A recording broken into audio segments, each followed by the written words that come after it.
Hey guys, Levi here with Grendel Hunter, and right here I've got my coyote hunting set up, and in this video we're going to be doing a review on the thermal that I have on this.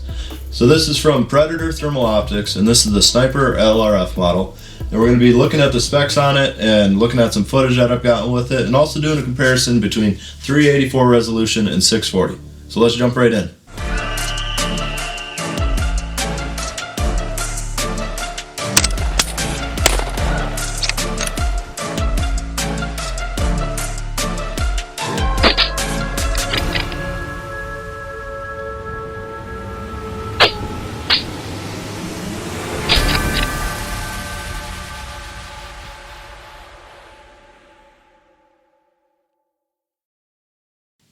Alright, so like I said in the intro, this is from Predator Thermal Optics. This is the Sniper LRF model, so laser rangefinder. It has a built-in ballistic calculator, so you can input your load data and it'll drop you a second reticle on the screen for longer distance shots, so that part's super awesome. This is the 50mm objective lens. This has 640 resolution. This has a sub 18 millikelvin thermal imaging sensor, so it's a super sensitive sensor. I'm going to run through the button layout on this really quick, so it's really simple and efficient and easy to get the muscle memory down for. So you got power, you got zoom, you got menu, color palettes, and record. Holding down your zoom button, that'll pull up your laser rangefinder. While that's up, you can tap the menu button and that'll lock it in and hold it at a certain range. Holding down the zoom button again while the laser rangefinder up, it will take that off the screen. Holding down the color palette button, that'll pull up picture in picture, so that'll give you 2 times magnification of whatever your base screen is at that time. One cool thing that this has, NUCing. For you, those of you that don't know, NUCing is where the thermal will basically just kind of freeze the screen and reset. And a lot of thermals just will do that all on their own. You don't get a warning. This one does a 5-second countdown, so 5 to 0, and on 0 it'll freeze up. You have the option to manually nuke it by just tapping the power button.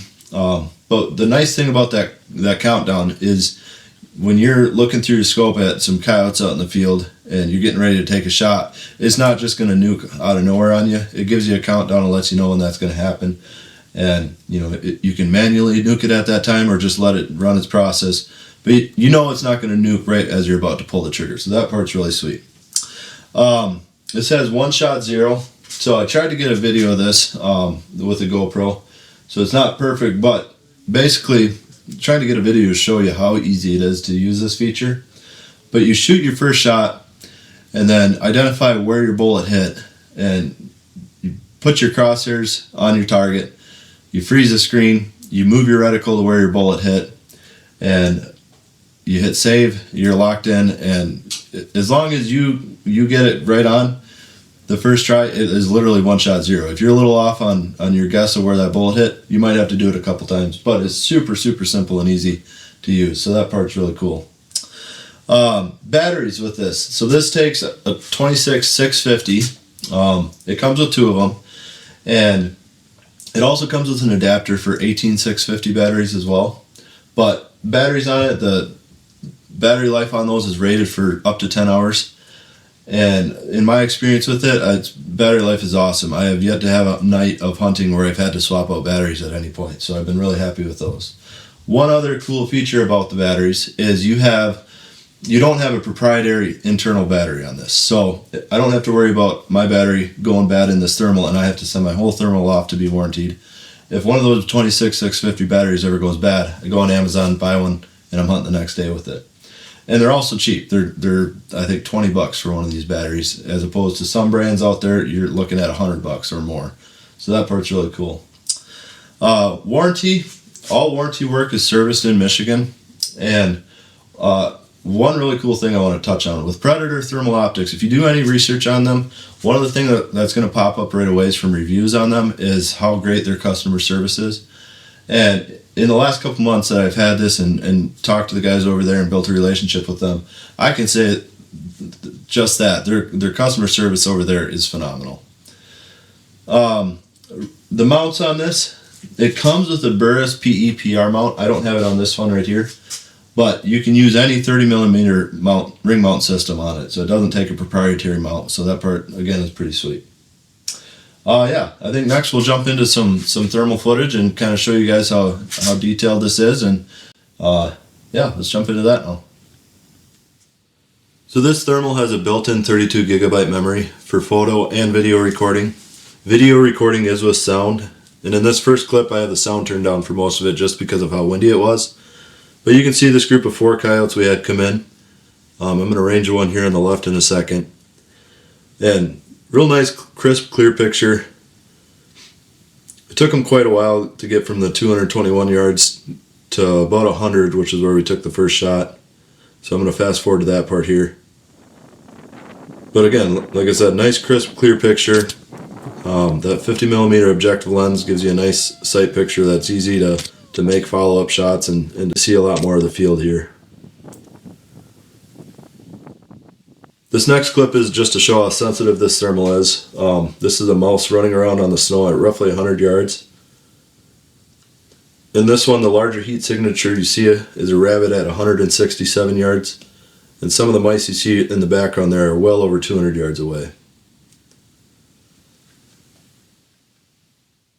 Alright, so here I've got a quick example of the 10 different reticle profiles to choose from, as well as the 5 different color options that are available for them.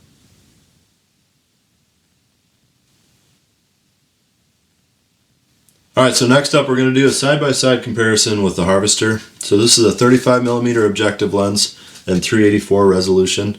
And the other day we had a couple deer walk by the shop at 85 yards, and we just set both these up side by side to get a nice comparison for you. I will note that this was not ideal conditions for thermal, as it was taken on a sunny day at about 3 in the afternoon. So the sun had really warmed up the trees and the image is a lot busier than it would be on, say, a night hunt. But right away you can see that there's a lot more detail with a 640 resolution. The 384 resolution will definitely get the job done at this range, and even a bit further, but after about 300 yards or so, the 640 resolution is really going to stand out and give you a much cleaner picture. Alright, so here's another side-by-side comparison showing the 5 different color modes for each model.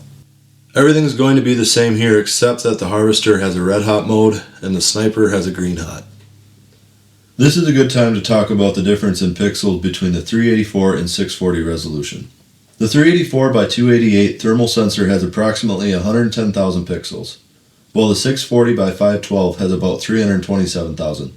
So you gain almost 3 times the amount of pixels by going with the 640 resolution. In this head-to-head comparison, we're showing you the lowest tier Harvester up against the highest tier Sniper LRF. But both models are available with 384 and 640 processors, as well as 35mm and 50mm lenses.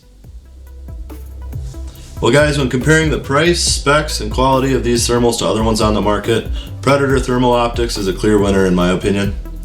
If you guys have any questions about these, drop them in the comments and I'll do my best to answer them. And if you're in the market for one, check out our website at grendelhunter.com. As always, thanks for watching and we'll see you on the next one.